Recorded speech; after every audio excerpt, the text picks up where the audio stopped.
오늘 하나님께서 우리에게 주시는 말씀은 에베소서 2장 14절에서 17절까지 말씀입니다. 에베소서 2장 10장 12절에 죄송합니다. 2장 14절에서 17절까지입니다. 2장 14절 17절 제가 봉독해 드리도록 하겠습니다. 제가 봉독합니다.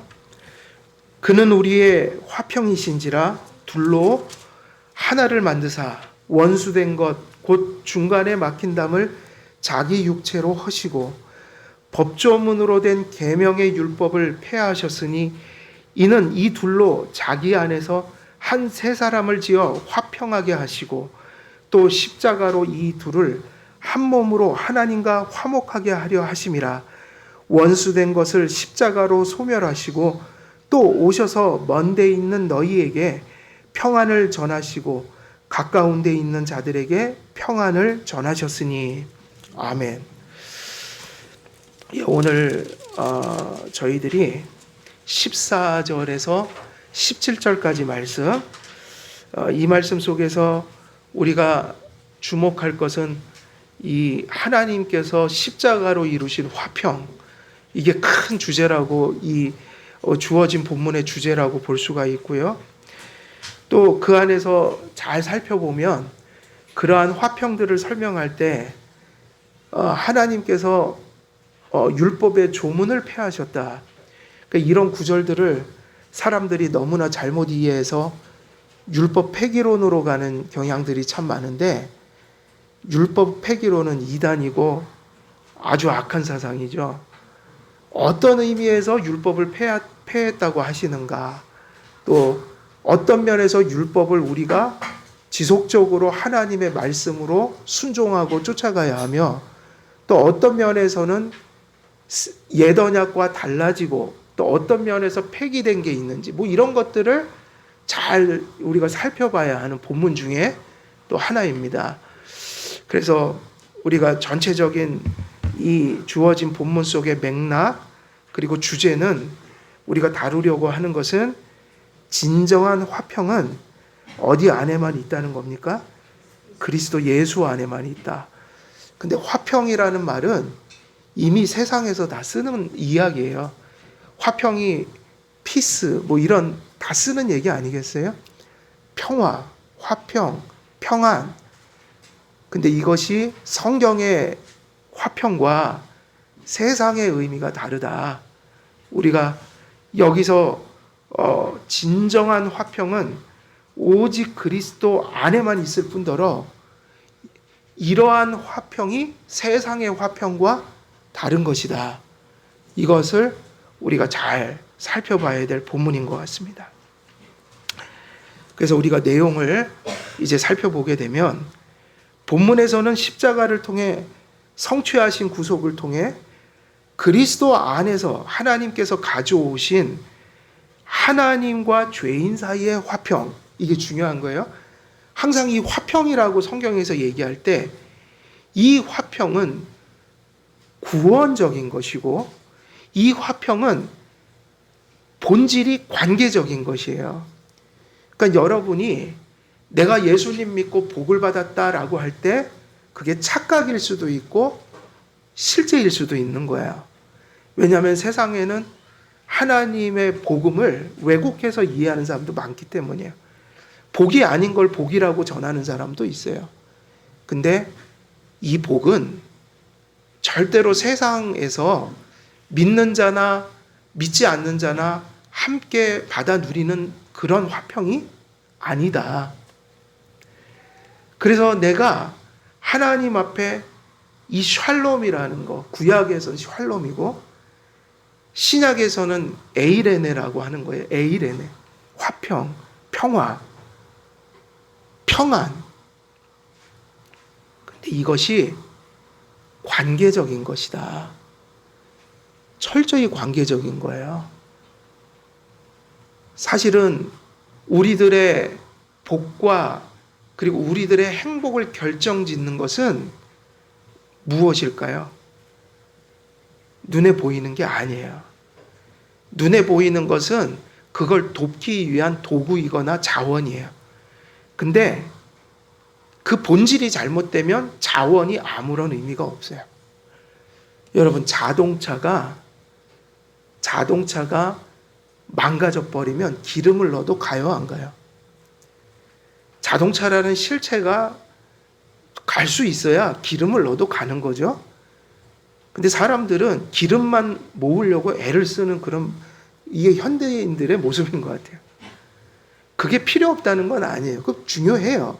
근데 그건 자원으로서, 수단으로서 필요한 거지 본질은 아니란 말이에요. 근데 사람들은 어리석어서 잔뜩 기름만 모아 놓으려고 해요. 근데 자동차가 망가졌는데 망가진 자동차에다 기름을 쏟아부어 봤자 가겠습니까? 이 얘기를 하고 있는 거예요. 제가 우리 혈족 안에서 그런 일이 벌어졌다고요. 이 믿는 분들이 믿는 자녀와 믿는 자녀를 결혼시켜야 돼요. 그게 맞는 거예요. 원칙이에요. 그런데 심지어 저와 가까이 있는 분이 장로 집안에서 한번 누구를 데리고 온 거예요. 여자를. 믿지도 않고 심지어는 아주 악해요. 신앙적으로. 근데 보니까 집안도 괜찮고. 요즘에는 그게 가치 판단이에요. 신앙이고 뭐고 다 무너져도 일단 뭐가 배경이 좋고 이러면 금세 그냥 뭐 한번 시켜볼까? 결혼을? 그러다가 그 배우자의 신앙을 다 망쳐버렸다고요. 신앙을 정상적으로 지탱할 수가 없어요. 믿질 않으니까 한쪽이. 교회도 안 나가고 장로 집안에서. 그때 저는 뭐 사위는 할 말이 없어요. 뭔 힘이 있어갖고 조언을 하겠어요. 할 얘기가 없죠. 저러면 안 되시는데. 저러면 안 되시는데. 속으로는 부글부글 끓고 한탄스럽고 장로 가정에서 어찌 저럴 수가 있나. 신앙이 영적 상태가 저런 사람이라는 걸 알면서 어찌 집안이 좋다고 결혼을 시키냔 말이에요. 웨스트민스터 신앙고백서를 보세요. 웨스트 신앙고백서에 그 기록이 있어요. 믿는 자들은 이교도들과 결혼할 수 없다고 해놨다고요. 웨스트민스터 신앙고백이 있습니다. 우리 헌법책에 있는 얘기예요. 근데 언제부턴가 교회가 그걸 전하지는 않아요. 강제할 수는 없어요. 그죠? 궁극적인 하나님의 섭리가 있는지도 모르니까. 그래도 우리는 기본적으로 그러한 것들을 매우 경계해야 돼요.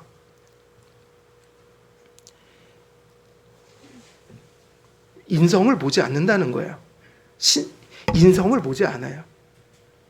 인성을 보지 않고 신앙을 보지 않아요. 배경이 좋으면 그래 한번 사귀어봐라. 은근히 바라는 마음이 있죠. 주유소에서 아르바이트하는 여인을 데려와봐요. 난리 나겠죠. 가난해서 주유소에서 아르바이트 해갖고 데려오면 인성 좋고 신앙 좋아도 아마 난리 날지도 몰라요. 근데 요즘에는 그냥 배경으로 묻지도 따지지도 않고 심지어는 인성과 신앙의 문제가 있는 것을 보면서도 결혼을 시키더란 말이에요. 물론 자식이 좋다고 그러면 요즘 말릴 수는 없어요. 저는 그 얘기예요. 말릴 수는 없습니다. 좋다고 하면. 결국 지게 돼 있어요. 그래도 신앙의 부모로서는 자기 입장을 분명히 표명해 줘야죠. 그렇지 않습니까? 안 믿는 여인과 결혼시키는 것도 여러 가지 이유가 있을 거라고 봐요. 근데 그 이유가 그런 거에서는 안 되잖아요. 집안이 좋으니까. 배경이 좋으니까. 내 딸과 내 아들의 영혼은 어떡할 겁니까? 여러분들이 아시죠? 내 남편의 영향력이 내 삶에서 가장 크게 미치는 거를. 내 아내의 영향력이 나에게 가장 큰 영향을 미치는 것을 아시죠? 근데 어떻게 내 새끼가 신앙 없는 여인과 결혼하는 것에 대해서 근심 안 하고 그걸 허락할 수 있습니까? 둘이 좋다고 하면 못 말려요, 요즘엔. 그건 알아요, 제가. 그래서 그런 건 이해합니다. 충분한 얘기를 했는데도 듣지 않는다. 어쩔 수 없죠. 뭐 요즘에는 인연을 끊거든요. 가족의 인연을. 그래서 그렇게까지 하는 거는 저도 반대지만 할 수 있는 데까지는 얘기를 하나님 편에서 해줘야 되죠. 요즘에는 결혼할 때 인성을 안 본다. 신앙을 보지 않는다. 매우 육감적으로 다들 그렇게 짝을 찾아 나서죠.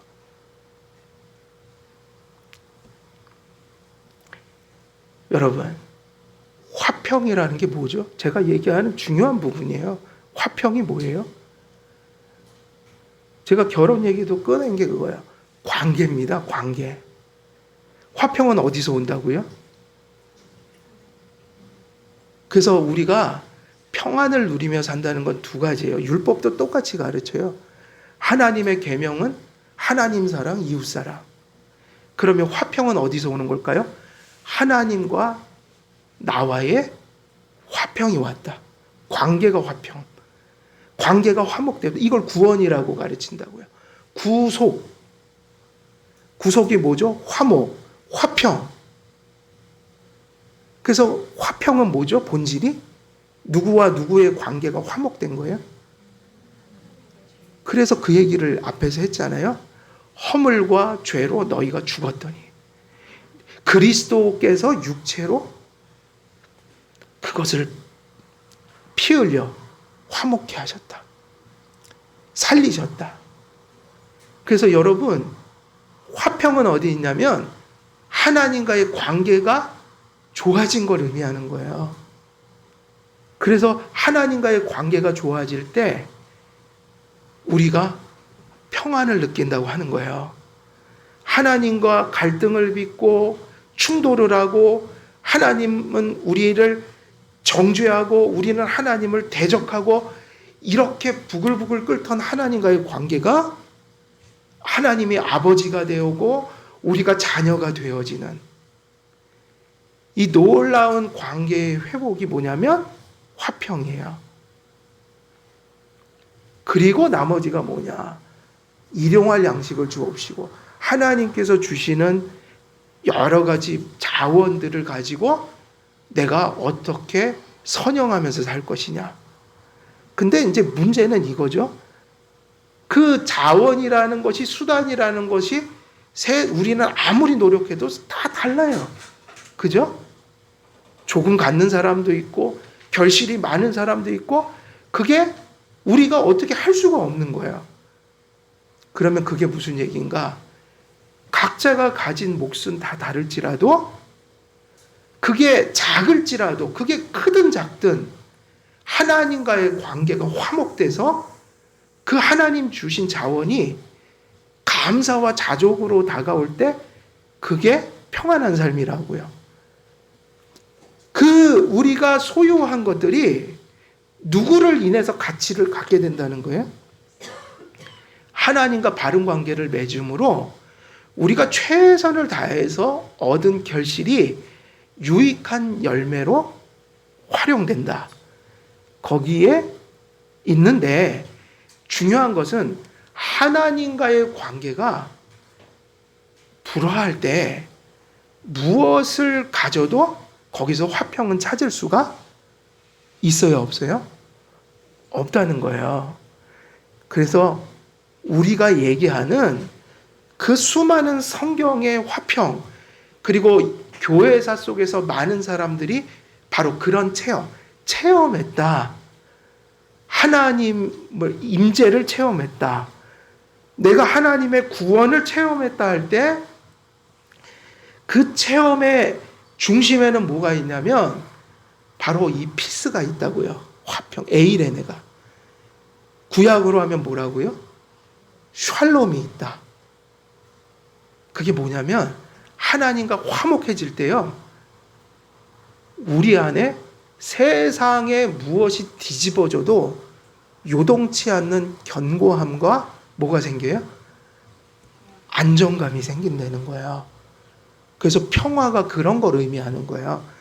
하나님 절대자가, 구원자가 내 삶을 구속하시고 함께 하시니 죽든지 살든지 그 모든 것이 다 합력해서 선을 이루게 된다.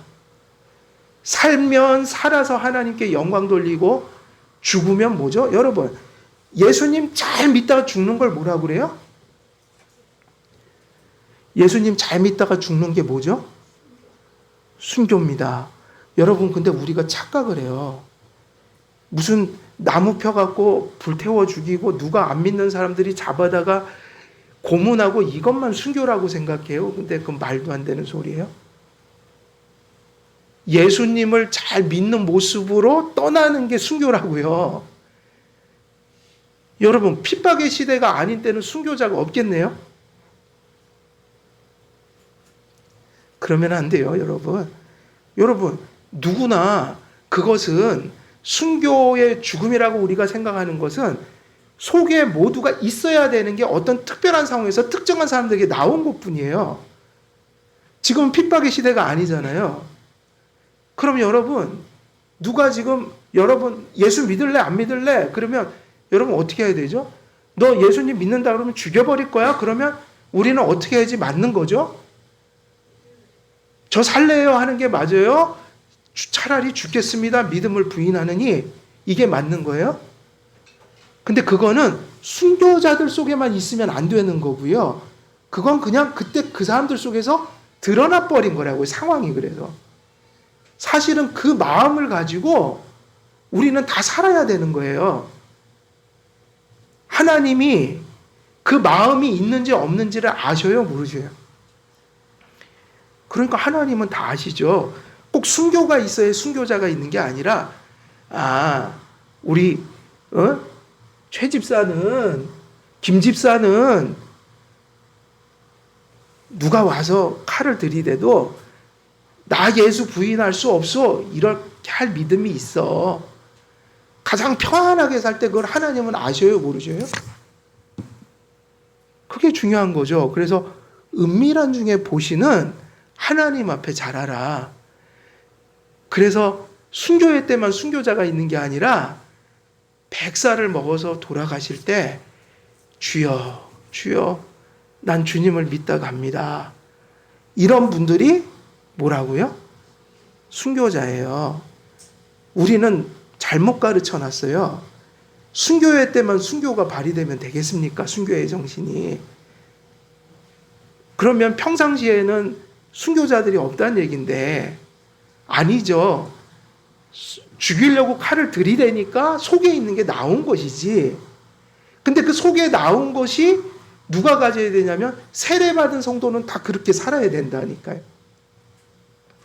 어떤 시대에 특정하는 일을 하는 사람들만 이렇게 지고 가는 짐이 아니라 예수님께서 그래서 그렇게 말씀하셨잖아요. 뭐라고 말씀하셨죠? 너희가 나를 좇으려거든. 내 제자가 되려거든. 날마다 자기를 부인하고 제 십자가를 지고 나를 좇을지니라. 지금 순교의 시대가 아니라서 막 드러나질 않는데 여러분 하나님은 다 보고 계셔요. 여러분이 자기를 부인하고 있는지 날마다 제 십자가를 지고 다 살아가고 있는지 하나님은 아셔요? 모르셔요? 그럼 순교자는 지금도 순교하고 있는 거라고요.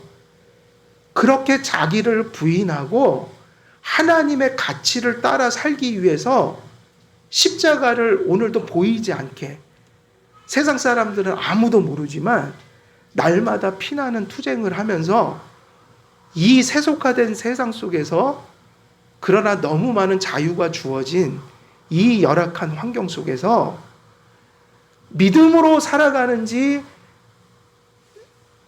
아닌지를 하나님은 아신단 말이에요. 그러니까 순교는 뭐냐면 그 마음 가지고 살다가 정말 복되게 100살이 돼서 조용히 숨을 거두시는 분도 순교자라고요. 왜냐하면 매일매일 자기를 부인하고 살았거든요. 순교는 날마다 자기를 부인하고 살아가는 거예요. 순교는 날마다 하나님 안에서 믿음의 사람들이기 때문에 제가 지고 갈 십자가를 지고 가는 것을 순교라고 한다고요. 제자도. 좀 그런 것도 바꿨으면 좋겠어요. 뭐 사도들이 뭐 순교를 당해. 사실은 오히려 순교의 정신으로 살았다는 의미보다는 저는 그게 제자도. 그럼 제가 여쭤볼게요. 요즘에는 또 이상한 제자 훈련이라는 걸 만들어서 교회에서 몇 명 제자 훈련하는 사람들만 제자래요. 그게 아니죠. 세례받은 사람을 성경에서는 제자라고 했단 말이에요. 아버지와 아들과 그죠? 성령의 이름으로 너희는 세례를 주고 그걸 뭐라고 그랬죠? 내가 너희에게 가르쳐 분부한 것을 다 어떻게 하라? 다 지키게 하라. 그러면서 내가 너희와 세상 끝날까지 함께 있으리라 그러면서 뭐랬어요? 너는 모든 족속으로 뭘 삼아? 그때 나온 얘기가 세례 얘기예요. 그러니까 제자 훈련은 해갖고 제자가 되는 게 아니라 바로 이 회중들이 제자란 말이에요. 제자 훈련은 예배입니다. 제자 훈련이 따로 있는 게 아니에요. 그리고 요즘에 교회들은 예배보다 제자 훈련을 더 소중히 여기더라고요. 예배가 제자예요. 제자 훈련이에요. 여러분, 그 하나님 앞에 그러한 순교의 신앙이 어디서 오냐면 그게 어디서 오죠? 하나님과 화목된 그 화평, 그것을 경험한 거예요. 와, 하나님과 원수됐던 나를 하나님이 자녀 삼아 주셨다. 하나님께 원수됐던 나를 예수님이 이 죄인을 위해서 십자가에 피 흘려 죽으셨대. 이렇게 감사할 수가. 내가 죄에서 해방이 됐어. 내가 죄에 질질 끌려다녔는데 이제는 달라졌어 내가. 이제 난 죄의 노예가 아니야. 또 이렇게 아직도 흠 많고 부족함이 많은데 예수께서 흘리신 피 때문에 내가 오늘도 그 용서로 아버지께 부르짖으면 받아주시고 주님께 도움을 구하면 내 손을 잡아주시고 이끌어주셔. 그래갖고 내가 주님을 배반할 수 없지. 그 얘기예요. 세상의 풍속대로 살지 말란 얘기예요. 세상의 가치대로 세상이 그렇게 사니까 우리도 그렇게 살지 말란 얘기예요. 왜냐하면 그거를 우리가 율법주의적으로 이해하면 이해 못해요. 하나님 모셔본 사람만 이게 이해가 된다고요. 성경에서 그래서 이 얘기했죠. 너희가 종이나 노예처럼 순종하려고 하면 안 된다. 그거는 율법주의다. 자유자의 하나님의 아들의 입장에서 순종하는 거예요. 너무 감사해서. 하나님을 만나니 너무 좋아서. 그래서 노예나 종처럼 내가 이거 안 지키면 지옥 갈까봐, 내가 이거 지키면 내가 공로 쌓아서 하나님 앞에 잘 보여갖고 의를 세워야지, 이거 잘해갖고 사람들한테 대접받아, 이런 게 아니라 하나님이 나에게 베풀어 주신 사랑이 십자가 앞에서 그 사랑 깨닫고 나니 이게 너무 말로 할 수 없는 사랑이어서 하나님 내 목숨을 드려도 아깝지가 않습니다. 이게 정말 이거 보잘것없는 이 몸뚱아리 하나님이 이런 것도 받아주시나요? 이러면서 죽었던 게 순교자들의 모습이었어요. 그러니까 그 얘기는 평소 때 하나님과의 관계가 회복되어 하나님과 누리는 그 평안을, 화평을 경험하지 못하면 순교회 때 순교할 수 있을까요? 없을까요? 순교할 수 없어요. 그래서 오늘날은 솔직히 알 수가 없는 거야. 어쩌면 여러분들이 맨날 그 유명한 그 무슨 C3TV나 이런 데 나왔던 유명한 목사들이 예수님 부인할지도 몰라요. 진짜예요. 이장님이가 1992년도에 예수님 오신다고 그랬잖아요. 이장님이가 예수님 재림하시는 거 진짜 믿었을까요? 안 믿었을까요? 믿었을까요? 안 믿었을까요? 예? 안 믿었다니까요. 왠지 아세요? 증거가 있다니까요. 성도들에게는 현실을 다 버리라고 그랬잖아요. 그래갖고 실제로 다 버렸잖아요, 막. 근데 이장님이는 그의 현실 속에 있는 거 하나도 안 버렸어요. 그거 아세요? 주님 오시기 전날까지 다 챙기고 앉아 있었다고요. 거짓말쟁이에요, 사실은. 사기꾼이라고요.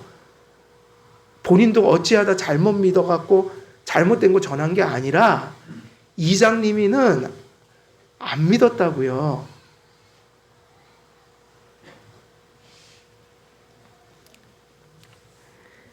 왜 못 믿느냐? 여러분, 하나님과의 뭐가 없으면 행복할 수 없어요? 관계가 회복되지 않으면 회복할 수 없어요. 그게 회복이 돼야 현실의 삶도 복되고 보람있고 가치 있게 살 수가 있어요. 하나님 관계가 깨져버리면 인간관계도 엉망이 되고, 그러니까는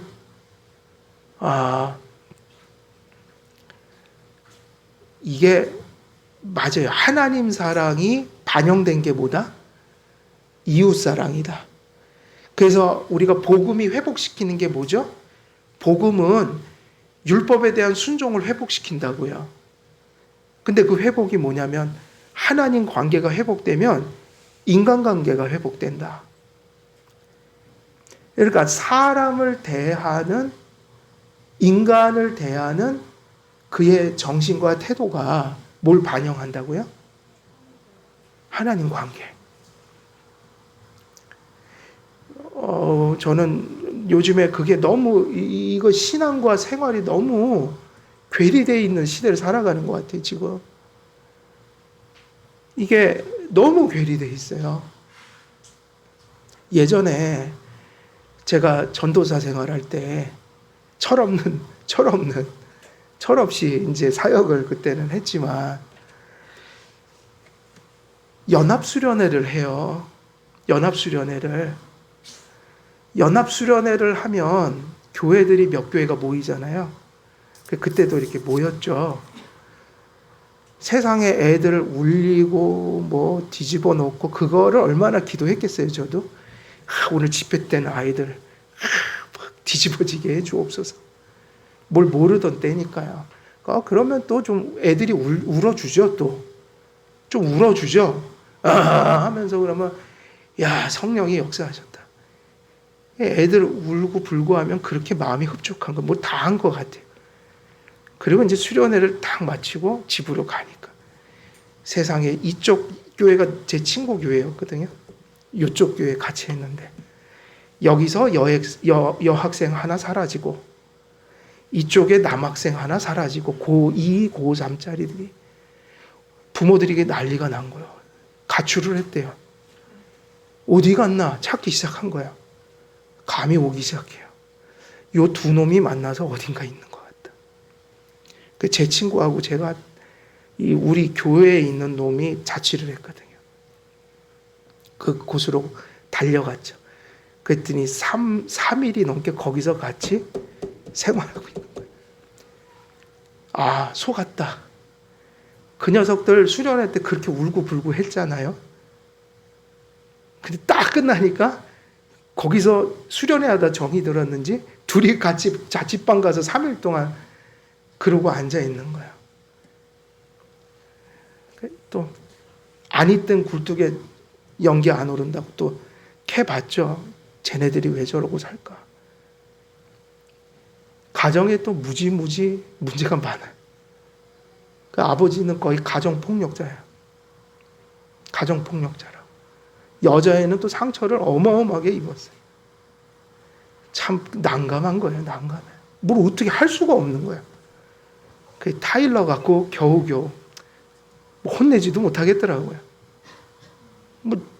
제 속에 뭐가 있어야지 혼낼 거 아니에요.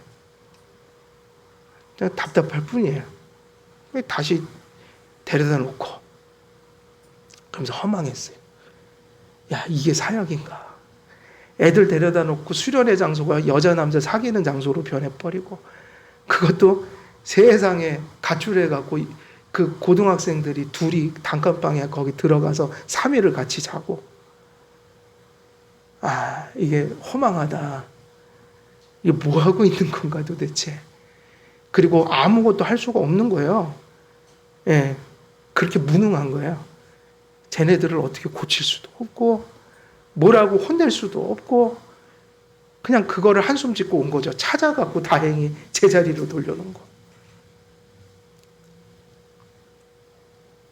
참 답답하더라고요. 그러면서 뭐 말씀 전할 때 세상에 빛과 소금이 되라. 이게 참 어려운 얘기예요. 우리가 보면 하나님과의 그 화평이라는 것을 정말 우리가 좀 가슴 속에 그 정말 그걸 우리가 최고의 가치로 여기는 그 신앙이 회복돼야 돼요. 어느덧 세상의 가치가 하나님의 가치를 압도했다고요. 그러니까 현실적이면 다 되는 거예요, 그냥. 예. 그리고 성도들이 그 부분도 많이 망가져 있어요. 예수님 믿으면 당연히 부담스러운 긴장감이 와요, 안 와요? 당연히 오죠. 우리 안에 이 삶의 부담감은 어디서 오는 거죠? 여러분, 삶의 부담감은 어디서 오는 거예요? 우리가 살았으니까 죄가 힘들어지는 거죠. 우리가 새 생명이 발현이 돼 버리니까 아닌 게 느껴지는 거죠. 두 번째, 우리 안에 여죄가 있으니까 괴로움이 있는 거예요. 우리가 부족하니까. 우리가 부활체로 그냥 기상에서도 구원받으면 뭐가 긴장이 되겠어요? 안 되는 게 있거든요. 그러니까 죄도 있고 우리가 거듭나서 죄를 죄로 여기기 시작하면서부터 이제 성화적 싸움은 시작되는데, 당연히 아닌 게 다가오면 힘들어지죠. 여기 진짜인 게 있으니까 아닌 게 오면 자꾸 빨간불이 켜지고 힘들어하는 거죠. 여러분의 뭘 드실 때 아주 나쁜 독을 먹거나 상한 것을 먹으면 그걸 먹는데 속이 편할 수 있나요? 여러분, 설사가 왜 나는 거죠? 우리는 설사가 그게 우리 몸이 그런 나쁜 것들을 반응하고 대응하는 과정인 게 설사예요. 다 뽑아내버리잖아요. 그죠? 그게 무슨 얘기냐면, 살아있으니까 괴로운 거예요, 세상에. 살아있으니까 죄가 자꾸 다가오면 힘들어지는 거예요. 그래갖고 누굴 자꾸 의지하게 되는 거예요. 은총을 구하고, 또 때로는 그 아픔이 있으니까 이건 아닌가 봐 두려워하기도 하고. 무슨 얘기냐면요, 예수 믿고 살려면 하나님 주시는 화평과 기쁨도 있지만 우리가 지고 갈 십자가도 있다. 근데 그러한 성도가 삶 속에서, 현실 속에서 느끼는 그 무거움이라는 것은 어찌 보면 살아있는 사람들에게 나타나고, 어쩌면 그분들 속에 말씀이 정립되어 있기 때문에 느껴지는 분별력들인 거예요. 그거를 감사해야죠. 허물과 죄로 죽어 있다면 아무것도 못 느낄 텐데요. 죄가 다가오면 괴로운 게 아니라 즐거울 텐데요. 이게 살아있어서 겪는 생명의 현상이구나. 일생 동안 이것을 내가 지니고 살아야 되는구나. 그래서 그렇게 보면 사실은요, 다 순교자예요, 성도들은. 화형을 당하고 이러지만 않을 뿐이지, 성도님들은요, 날마다 자기를 죽이는 일이 삶 속에서 실제한다고요. 예수님을 닮아 십자가를 지고, 자기 십자가를 지고 생명의 길을 걷고자 하는 의지가 회복돼 버려서 아예 그렇게 힘든 거 못 알아들어 내팽개치지 세상 사람들이 아무리 유혹해도 아닌데 나는 이 십자가 주님 지어주신 십자가 나 소중한데 이러고 그거 짊어지고 미련하게 사는 거예요.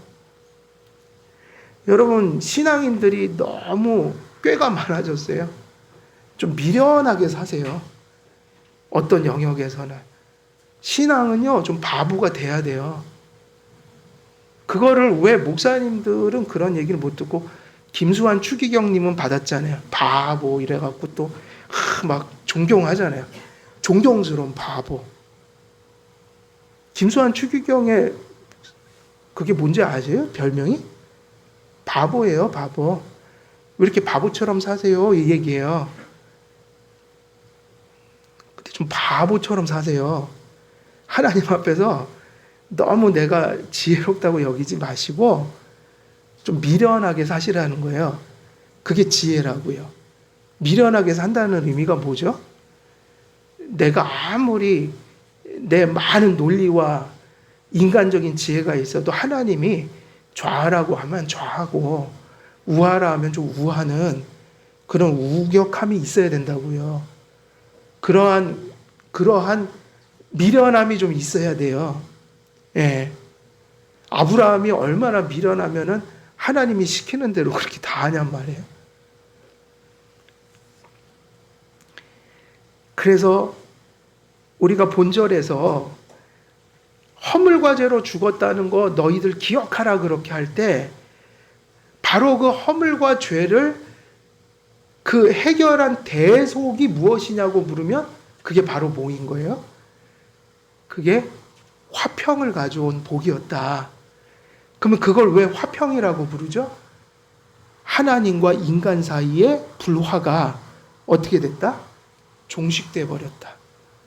하나님과 그 불화하던 관계가 회복됐을 때 나타나는 성도의 심령에 임하는 상태가 그게 에이레네, 샬롬, 화평이었던 거예요.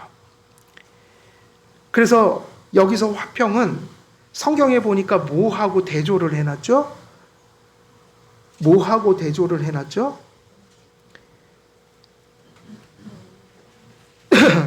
그는 우리의 화평이신지라 둘로 하나를 만드사 뭐를 원수된 것 또 중간에 막힌 담을 자기 육체로 허셨다. 예수님의 구속 행위를 어떻게 표현했냐면 원수된 것을 헐어버렸다는 얘기예요. 그리고 중간에 막힌 담을 헐어버리셨다. 그래서 원수된 것 중간에 막힌 담을 해결한 결과가 뭐냐면은 그것이 바로 에이렌의 화평이었던 거예요.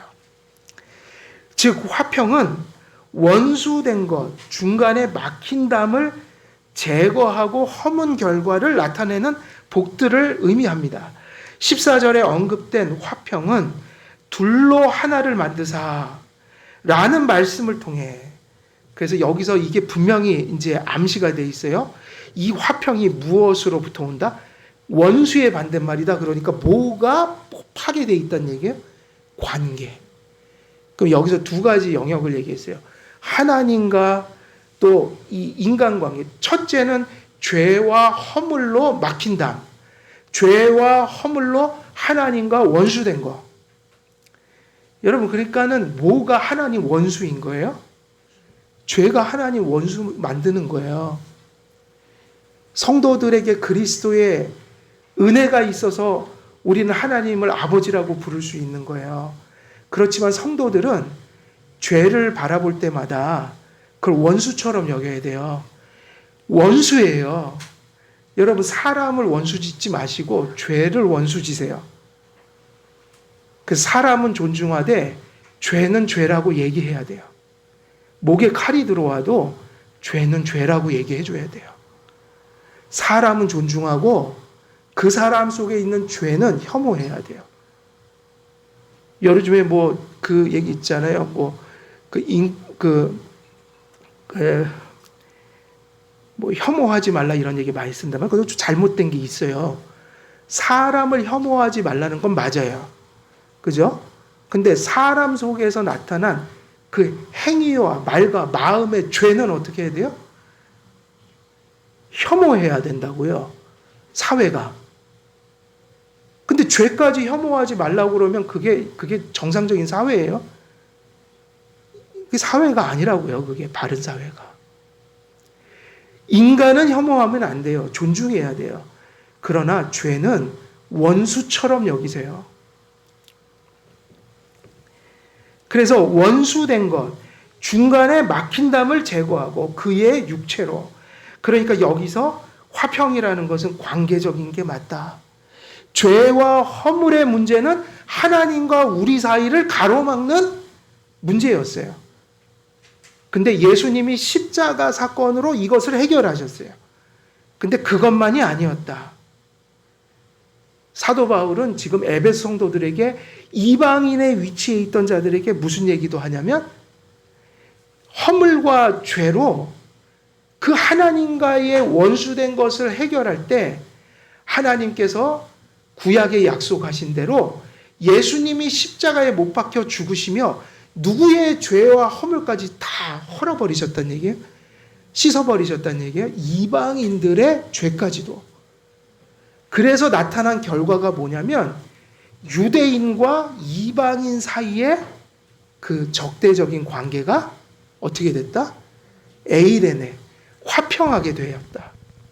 그래서 이제는 이방인이나 유대인이나 다 죄와 허물의 용서를 받기 때문에 이방인들도 우리와 같은 이런 한반도에서 태어난 사람들도 감히 하나님을 이름을 부르며 예배할 수 있는, 그리고 교회의 회원이 되는 데 있어서 이방인이나 유대인이나 아무런 꺼리낌이 될 필요가 없는, 혈통적으로 이런 시대가 도래했다.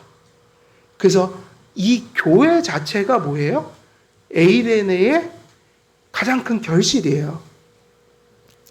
이방인들도 앉아있고 유대인들도 앉아있고 그들이 동등하게 하나님 앞에 예배할 수 있는 이런 시대가 왔다. 근데 거기서 더 나가야 돼요. 우리는 심지어는 이방인들임에도 불구하고, 이방인들이 모인 교회잖아요. 사실은 여기 유대인 한 명도 없어요. 그러나 우리나라 교회를 보면 이미 한국 교회는요, 교단별로, 그리고 또 교단 안에서 영남과 호남이 갈려 있어요. 영남과 호남이. 그래서 어디 교단은 호남 분들이 대부분이고 어디 교회 가면 영남 분들이 대부분이에요. 사역자들 보면. 그리고 실제로 그런 사이가 반목과 차별도 있어요. 그리고 그것만 있는 게 아니에요. 또 국민의힘을 찍어주는 사람들이냐, 더불어민주당을 찍어주는 사람들이냐, 교회에서 또 이것도 문제가 돼. 정치적인 양극화가 생겨서 교회에서 보수파냐 진보파냐 이러고 싸우는 거야. 그래서 실제로 예수님이 자신의 피로 하나 되게 한 교회를 정치적인 얘기, 지역주의 이런 게 교회도 들어와서 예수께서 하나 된 몸을 칼로 다 도려내는 거야. 또 거기서 찢어져요. 무슨 파, 무슨 파, 무슨 파. 여러분, 교회는요, 화평이 있어야 되는데 에이레네가 뭐냐면 학연, 지연, 여러분들의 삶의 수준, 그리고 무슨 정치적 성향을 가졌냐, 어디 지역 사람이냐, 이런 거 다 어디다 갖다 버리셔야 됩니까? 교회에서는? 어디다 갖다 버리셔야 돼요? 쓰레기통에다가. 그리고 여기서 뭐만 남아야 될까요? 뭐만. 예수님 이름으로 우리가 하나 된 것 외에는 교회에서는 다른 거 다 필요 없어요. 우리가 사랑해야 되는 이유가 뭐죠? 우리 지금 이렇게 같이 모였는데요. 지금 옆에 계신 분들, 앞에 계신 분들, 뒤에 계신 분들이 서로 사랑해야 되는 이유는 한 가지밖에 없어요. 인간적인 친함도 좀 넘어서야 돼요. 뭐냐면 그리스도를 믿는 한 교회에 같은 믿음을 가진 성도이기 때문에 사랑하는 겁니다. 이거 외에는 다른 이유가 없어야 돼요. 여러분, 그게 뭐라고요? 그게 바로 무슨 정신이에요? 에이레네. 하나님이 허물과 죄로 원수됐던 우리들을 관계를 화목하게 하시고, 유대인과 이방인이 갈려 반목질시했던 인간적인, 또 어쩌면 그 교회론적인 문제들을 예수님의 피가 어떻게 만들어버렸냐면 유대인, 이방인 아무 의미 없어졌다.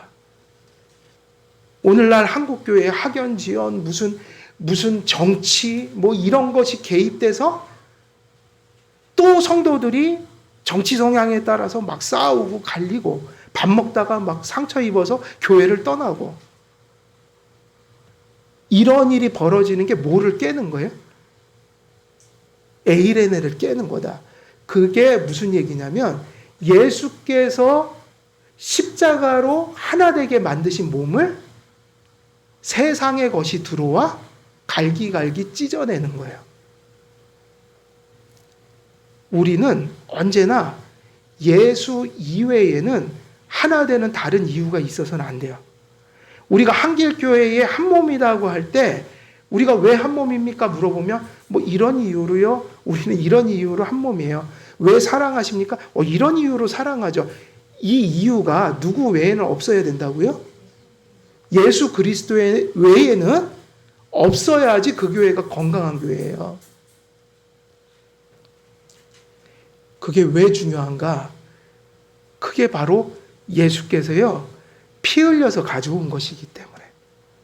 이렇게 모든 배경과 상황과 처지가 다른 사람들이 예수의 몸이라고 한 교회를 이루게 된 것은 예수님이 십자가에서 물과 피를 다 쏟으실 만큼 고난받으면서 이루신 것이기 때문이에요.